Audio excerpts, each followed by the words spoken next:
Welcome, everybody. Thank you for joining myself and Dr. Tarek El-Toukhy this evening to discuss add-ons for fertility treatment and what to consider, what add-ons are, how effective they may or may not be. So thank you so much for joining us today, consultant at Guy's and St Thomas's Fertility Clinic. So please do introduce yourself and then we will start with the topic. Good evening, everyone. Really pleased to meet you today. My name is Tarek El-Toukhy. I'm consultant in reproductive medicine and the clinical lead of the assisted conception unit at Guy's and St Thomas's Hospital and the HFEA person responsible in the clinic. It's a really important topic that we are discussing today, which is IVF add-ons, and we will approach it from an evidence-based perspective. And I hope you enjoy the presentation. And at the end, we will have some Q&As if you wanted to ask any questions. Probably will take me about maybe 20 minutes to finish the slides, and then we have a bit of time to discuss any questions you might have. Brilliant. Well, thank you for being here today.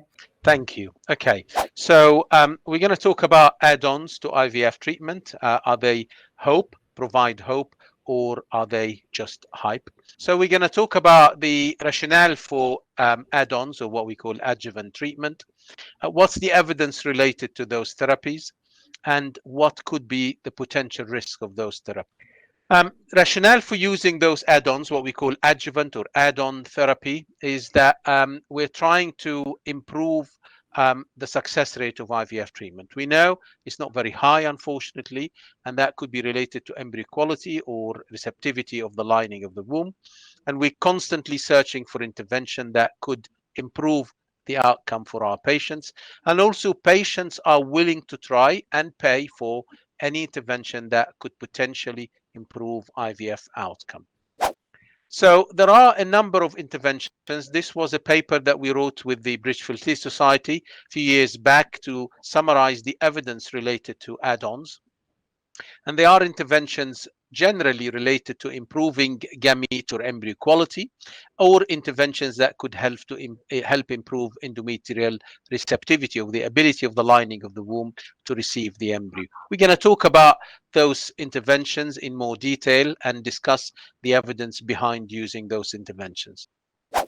So the benefits, of course, that we try different interventions to help improve IVF outcome. Patients feel that they have access to perhaps innovative or different technologies and therapies that could provide them with reassurance that there is a better chance in the next cycle. And of course, with that reassurance, they will continue and persevere with the treatment. So those are the potential benefits. But what are the risks? And this is really what we need to consider. First of all, they cost money. They add financial burden to the IVF treatment cycle, which is already expensive. They may have some potential side effects. They may actually be detrimental to IVF outcome, which is the opposite of what they're intended to be. And of course, because of all this, there could be an increased risk of disappointment, or what we call regret. And there's a lot of literature about regret of patients following the use of add-on interventions for IVF. Now, first of all, let's talk about the financial burden. Now, any intervention, and I just really selected a summary of the most commonly used add-ons, and you can see if you add those additional interventions, tests or diagnostics or therapeutic interventions, you're probably doubling the cost of an IVF cycle, maybe even more than doubling. So I think it's important that we are acutely aware of the financial burden those interventions or add-ons add to the already expensive IVF treatment. So the concern is that by adding this financial burden to the treatment, you end up losing the resilience to continue and persevere with the treatment, because of the financial resilience you have at the start of the treatment has been consumed by those add-ons. So you end up having less number of treatment cycles. And of course, majority of them actually don't enhance the treatment success.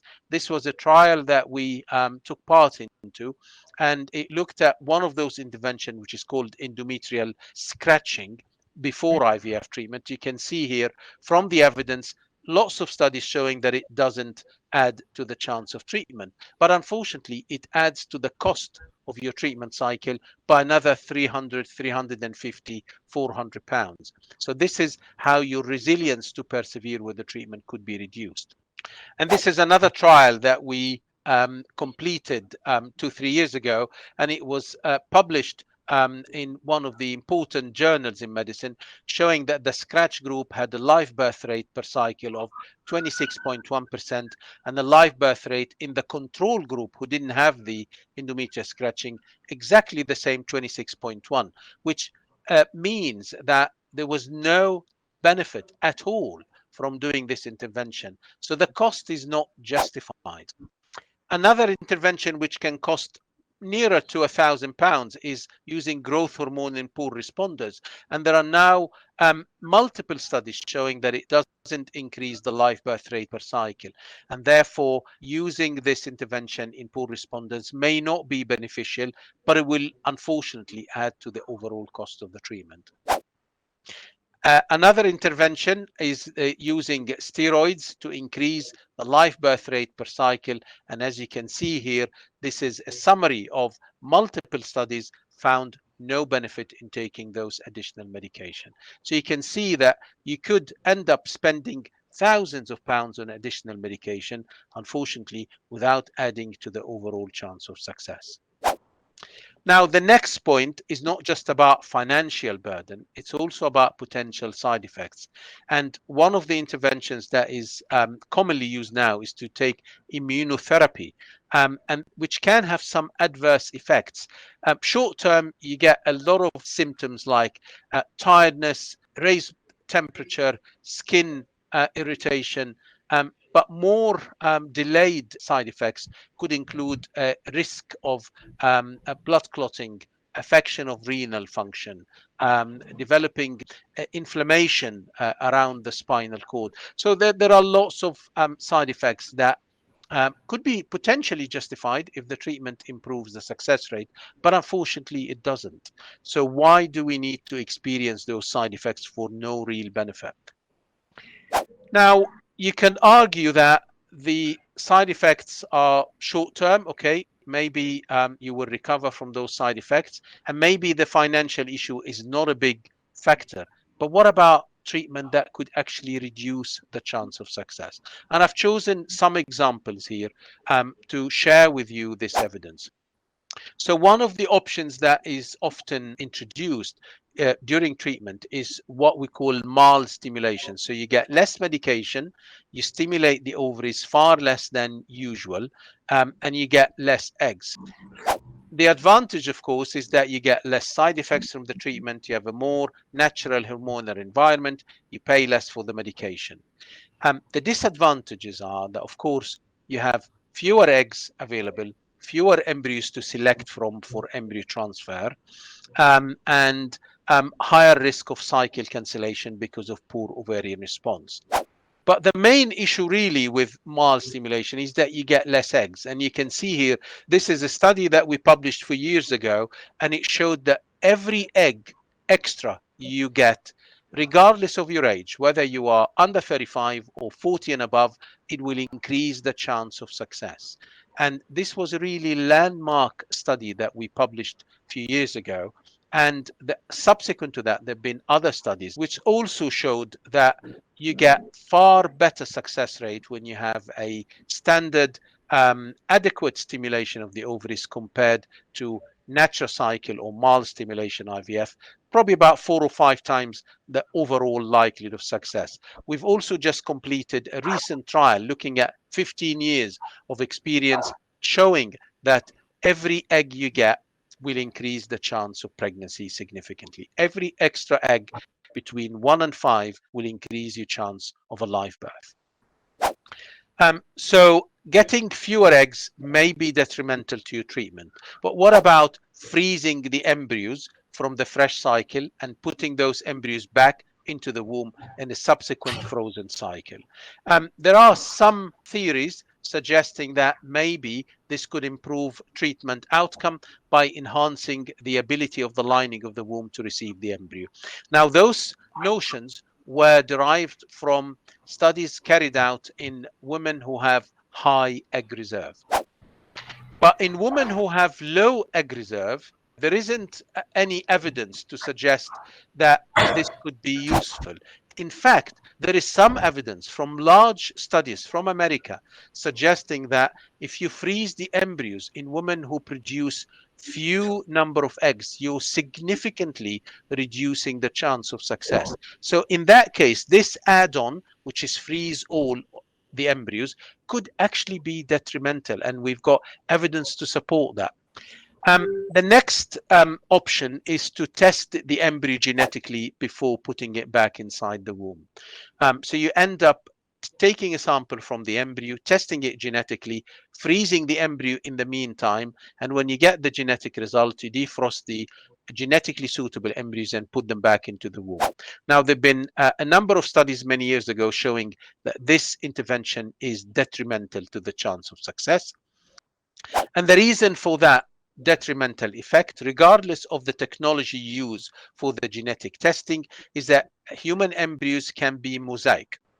And because they can be mosaic, the sample you're taking from the embryo to test genetically may not actually represent the rest of the embryo.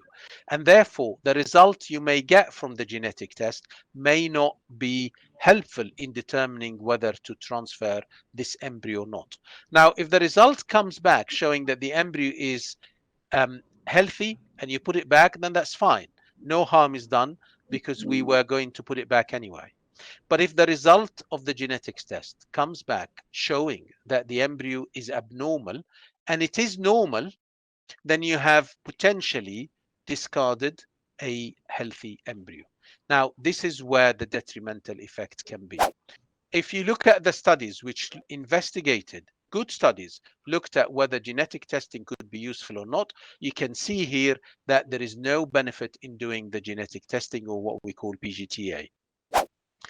And when you include a group of women who are between 36 and 40 years of age, which is the majority of patients having IVF treatment, you can see absolutely no benefit in introducing this genetic testing of the embryo. And even when you add a wider group of patients ranging between 25 and 40 years, again, you can see absolutely no evidence of benefit from this technology, even though, as we mentioned earlier, it will probably add 50 to 75% additional cost to the cost of the treatment cycle without introducing any advantage in terms of the success rate. And then, of course, if you add all this evidence together, you can see that recently there have been a huge emphasis from those big studies suggesting that we should not be offering this add-on intervention because it could reduce the chance of success. And then, of course, the recent trial, which was only published a year and a half ago, showed that doing this intervention, even in young women, to choose the genetically suitable embryo is unlikely to increase the chance, and it may, in fact, reduce the likelihood of treatment success. And there are some tests that can add another 450 pounds to the cost of your treatment. And as a result of this test, they may encourage you to have additional intervention like ICSI, for example, and that would be completely unnecessary, adding further cost and invasiveness to the treatment, or maybe even having surgical extraction of the sperm rather than through the natural way, which could also reduce the chance of treatment success. Right, so where do we go from here? What should we do? I think we should follow the evidence, and I think we should always consider the real benefit and the real evidence behind adding those interventions. Make sure that we're adding real value to your treatment that will not just increase the cost of the treatment, but it will also increase the success rate of the treatment. So we can conclude, and I'm glad we stuck to the 20 minutes we promised, that most add-on interventions are supported by low quality anecdotal evidence. Add-ons will, of course, continue to generate debate because patients want to add additional interventions to enhance their treatment success, and therefore they are willing to try those additional interventions. The risk of add-ons outweigh any potential benefit based on current evidence. It is important to obtain valid informed consent from patients by giving them the full information about benefits and risks and cost implications of any intervention. And of course, we are searching for better quality evidence to suggest whether those add-ons could ever be recommended in your treatment or not. And thank you very much. And I'm very happy to take any questions. Great, thank you. Embryo glue, is that currently being tested, or there is emerging evidence. But is that for a particular type of patient? Is it for someone who is having repeated miscarriages or failure to implantation isn't happening? Who is it being tested on? At the moment, it's being tested for patients with recurrent implantation failure. But I think if it is useful and we can prove that in the majority of patients, then I think it should be part of our standard culture media in preparing embryos for transfer. Okay. As someone with autoimmune, are there any add-ons that are relevant? For example, intralipids, blood thinners like Clexane? It depends on the nature of autoimmunity, but I think there is very little evidence to suggest that intralipids could be useful. In some patients with antiphospholipid antibodies, heparin could be useful, yes. Heparin. So, which is the blood thinner that you mentioned. Blood thinner. Yeah. And would you say that it's routine for people to have their natural killer cells checked? Is that something that you believe is a good idea? I think they should not be checked, whether routinely or selectively. The evidence now may suggest that actually those cells could be useful. And I think there's no evidence that testing for natural killer cells, applying treatment for any result of that test could be useful. And what about Humira treatment for high levels of cytokines? Is that right? And natural killer cells? That's part of the natural killer cell testing, the cytotoxicity of the natural killer cells. And again, there is no evidence that this is useful. Okay. Someone has said they've heard of embryo glue while looking into treatment abroad. So specifically in Greece, would you say that there are certain kind of countries which are more prone to using these add-ons than others? No, I don't think so. I think some clinics may use it as a marketing tool. No, I think that science is the science, regardless of the clinic or the country now. And how are these trials run? Because is it on very large pools of people? And how long does it take to gather these results for it to become qualified research? Correct. That's a very good question. I think what we are currently looking into, and I think hopefully there will be very soon recommendations about embryo glue, that there are large studies, large number of patients over a long period of time. Okay, that's good to know. Someone has asked, and this is not so much for add-ons, but around egg quality and testing for egg quality, what would be your recommendations? So there is no specific test for egg quality. There is test for egg quantity or number or reserve. Specific egg quality can only be observed during an IVF cycle when we see how the egg fertilizes, how the embryo develops, and the way and the pace of development of each embryo. I think that's how we can give feedback to patients based on the performance of the embryos in an IVF cycle. You can test egg reserve or egg quantity prior to starting treatment. That's really helpful in terms of deciding which medication to use, the dose, anticipation in terms of ovarian response. But egg quality as such can only be examined during an IVF cycle, when the eggs and the embryos are being observed in the lab. Do you feel that these add-ons that we've just discussed are regularly suggested to patients, especially patients who are kind of over 36? The evidence suggests that they are, yes. And also there is a lot of evidence about regret of using those add-ons, particularly when the treatment doesn't work. But also, in some cases, when the treatment works, the patient would still find it difficult to accept that she used something without sufficient evidence. Yes, because it's probably likely that people would think, well, it's because I had intralipids that this cycle was successful, for example. Yeah, correct. And would you say that the most of it is down to the genetics of the embryo? Yeah, it's mostly embryonic, yes. I'd love to know a bit more about the HFEA stamps and the traffic light system, because they grade these add-ons with different, or treatments, don't they, with a different traffic light scheme in terms of the evidence behind them.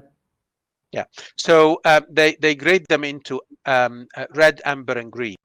Green means there is sufficient evidence to justify using them. Amber means we're not sure, we need more evidence, it's not clear. And I think for the amber, until it turns green, we should not be using them because we don't know how effective they are. And then red is lack of evidence of benefit or safety. And I think that's also very good reason not to use those add-ons. So asking about tests that are advised for implantation failure, so no implantation, what routinely would you look at Guy's and St Thomas's?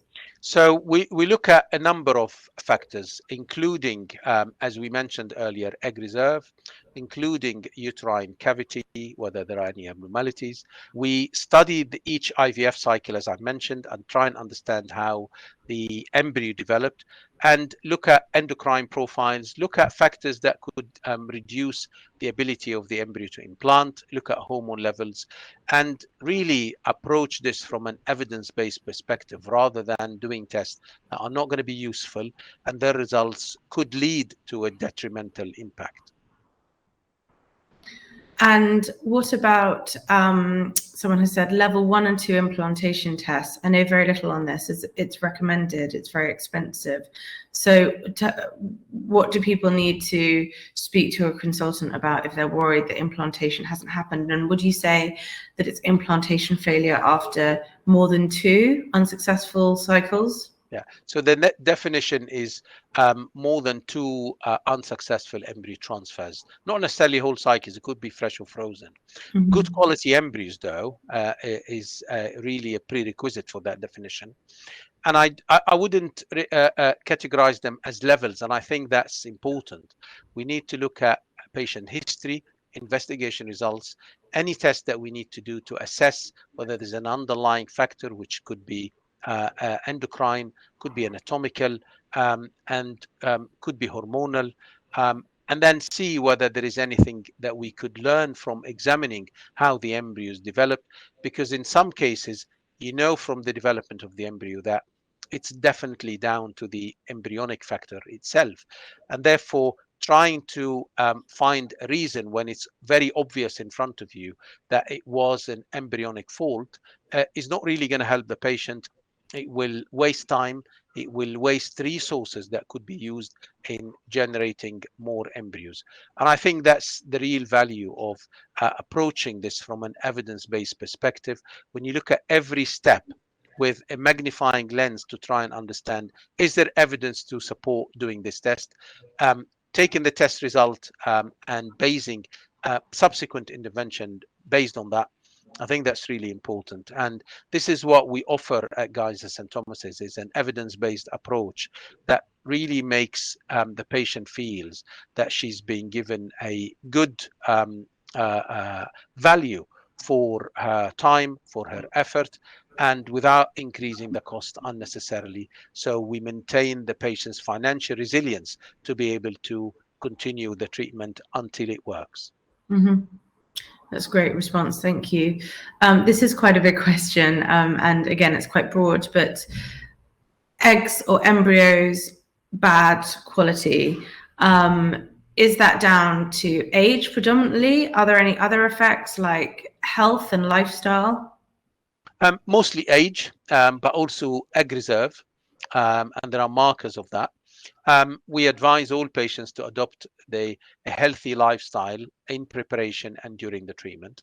I think if there is any factor that could be adopted to enhance the lifestyle, then we would recommend that, provided that it doesn't place a lot of pressure on the patient. So sometimes there are websites that would go to extreme in terms of what you eat and what you drink and what you can do and can't do, and it makes the treatment very stressful because you feel restricted in what you can do in your normal daily life. And I think that's something that we try and stay away from. Yes, you can have a healthy lifestyle, but you really don't want to be too strict to the extent that you feel stressed out by this new proposed lifestyle. And I think it's not simply age, because some patients are young, but you test their egg reserve and it's very low, and you know that the quality of the egg may not be as best as one would hope because there aren't many left in the ovaries. And with the reduction in the quantity, there is some reduction in quality, and that can explain the outcome of the treatment. And we try and work with patients on how this can be helped, improved, explained in the first instance, and then we discuss treatment options. Okay, that's really good to know.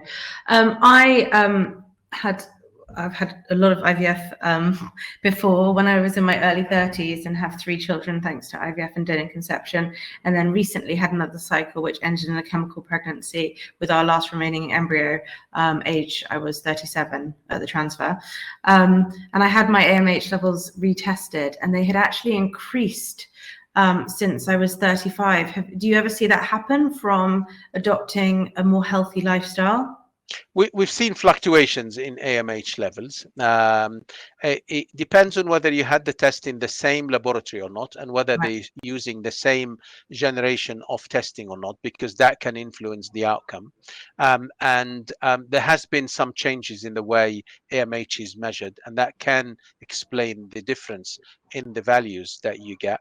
But we have also seen some natural fluctuation in AMH levels. The trend, however, over time, if you keep testing, is going to be a downward trend. Provided you stay in the same clinic, same laboratory, and same testing methodology.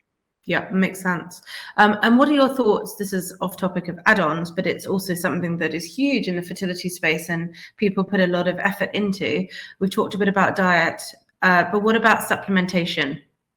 Yeah, so there is a lot of evidence, which is not great quality, about certain supplements which could improve treatment outcome, particularly focusing on gamete, egg and sperm quality. Most of this evidence is not great. It's used as a really powerful marketing tool for those supplements. My answer to this is that if you want to try those supplements, they're not very expensive. Yes, you can. However, there isn't really a lot of faith in those supplements. If you want to try them to feel you've done everything you could, then fine, provided you're not spending huge amount of money and provided you don't get any side effects. If you develop any side effects, please stop those supplements, because the evidence behind them is not brilliant. But if you feel that you want to try something different, it's good for your health in general, it's not very expensive, you don't develop any side effects, then that's fine. Because people talk, don't they, especially about things like DHEA and CoQ10? Coenzyme Q10, yeah, and DHEA, yes. Very popular. The evidence behind them is not brilliant. But if they're not detrimental, you sort of say, do you say to your patients, if you want to take them, then that's up to you? Yeah, and that they're not licensed medication that you have to prescribe. They're actually available over the counter. And I always encourage patients not to take too much and take the minimum suggested dose rather than take a high dose, and really stop if they develop any side effects. Great advice, thank you. So somebody has had 2 failed embryo transfers and has been advised to do the ERA endome trio biopsy. What are your thoughts? There's no evidence to support those add-ons. ERA test and the bacteriological testing of the genital tract, there's no evidence to suggest that they are of importance in determining the likelihood of treatment success. And I have seen some of those tests. I'm aware of the cost of those tests. Unfortunately, they're very expensive, and they could lead to spending a lot of money for no good reason. Is that your thought on the EMA and the ALICE test as well? Correct. The same. And someone has says, what would you look at if someone froze eggs 10 years ago that they're using now, but experiencing recurrent implantation issues?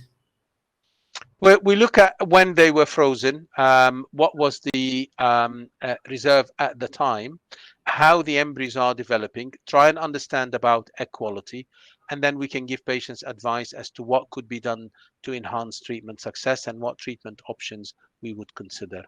Whether it's using the eggs, looking for other options, that's what we need to discuss when we explore that case with the couple or with the patient. Makes sense. Thank you. What about acupuncture and Chinese herbs? Acupuncture, if it helps to cause relaxation, reduce anxiety, calmness, coping better with the treatment, is fine. These are obvious benefits and advantages if that works for the patient. It doesn't work for everyone, but in some patients, it may help to reduce an anxiety level, improve relaxation. It's not going to make anyone more fertile, but it will help them to cope better with the treatment. And in itself, that's an advantage. But it's not going to increase the live birth rate of the treatment cycle. It's going to make us cope better with the treatment and deal with it better, less stress, but it will not improve the chance of success. Chinese herbs are really unknown products, and we have to be very careful about using them because some of them may have some hormonal impact, and that could be detrimental to treatment outcome. So I would reserve judgment on those until we have a clear science behind using them. And unfortunately, at present, there is none. Great, thank you. In terms of acupuncture, is there any evidence to show that it helps with things like blood flow to the uterus? Very, very limited evidence and not convincing, no. Okay. And last question, can a man take Impril and CoQ10 together? They're two different products. Impril is mostly antioxidants. Coenzyme Q10 is also an antioxidant. And I would suggest that you really need to speak to an andrologist about this and whether this could be useful or not. But you can use supplements and antioxidants in low dose, not high dose, and that could help the quality of the sperm. The evidence is not fantastic, but again, it's not going to be harmful if you use them in a low dose. And I think that's really should be our aim, low dose supplementation rather than high dose supplementation. Thank you. Okay, so here we have your details. So if people would like to have a consult at Guy's and St Thomas's, then there's the phone number, email address, and of course the website address. So please do book a consult. Obviously, we've run through some questions, and it's very hard for you to answer personalized questions in an environment like this. Of course, there's lots you'll need to know about background, medical history, etc. So please do get in touch to book a consult with Dr. Tarek. And thank you so much for your time today. It's been very concise and informative and educational. So thank you very much. My pleasure, and good luck to everyone. And thank you for organizing the webinar. Very welcome. Thank you everyone for joining. Take care. Bye-bye. Bye-bye. Bye-bye.